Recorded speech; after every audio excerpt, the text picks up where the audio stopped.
Hello there, and welcome to another episode of Talking with Clyde. Today, I'm going to discuss my very first impressions of China. So after waking up and starting my first real day of China, I got a message from my direct supervisor and he was going to show me around the area we were living in. So I met him before he went to work and he showed me the area. We walked around, he treated me to breakfast, and he was just letting me know a lot of cultural things in China, tell me what I can expect, and also a lot of things that would really help me find my own way of life in China. So when I got back to my apartment, my direct supervisor went to work and I was going back to my apartment. I had every intention of walking out the area to, find out everything for myself, but as soon as I went back to my apartment, I just collapsed on the bed, just thinking all of a sudden everything was hitting me like I was in China.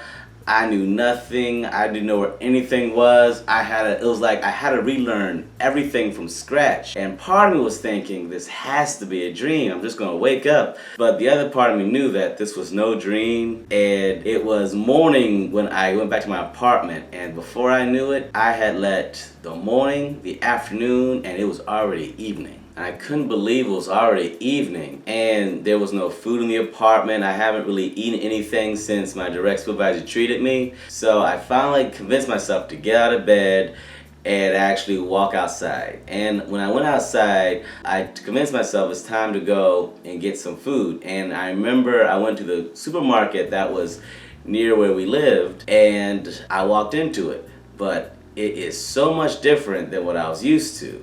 Like, for one thing, there was a lot of Chinese characters and much different brands and how they kind of marketed some things.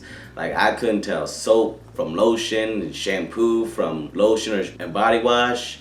I couldn't tell the difference between milk, cream, yogurt. So a lot of things was when I was buying things, getting things, I was hoping I was getting the right things to use it. And I could only hope that what I got worked out when I got home. So in the end, I got what I thought I could use. I went home, I put everything up, and it was time to try to start cooking something. And it was my very first experience using a Chinese hot plate. Now, as someone who has cooked many times in the kitchen, I felt very confident about using a hot plate. However, what I did not know is Chinese hot plates, they heat up very quickly.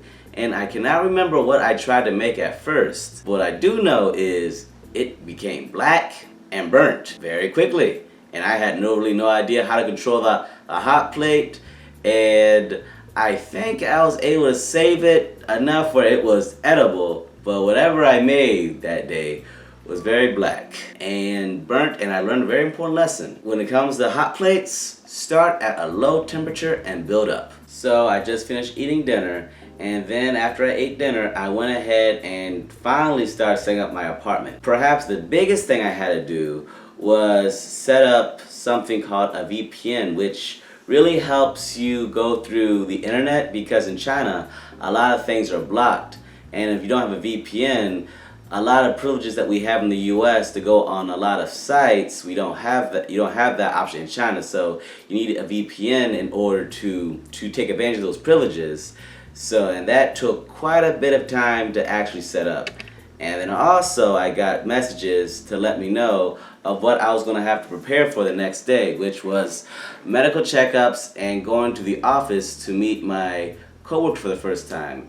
And so after setting everything up and researching more about Chinese culture, I went to bed and started to mentally prepare myself for my very first day of being an ESL teacher. Thank you so much for watching Talking with Clyde.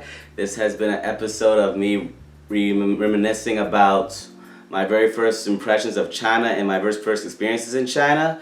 If you have not already, please like, comment, and subscribe. I hope your day is as awesome as you are, and I will see you next time. Bye-bye.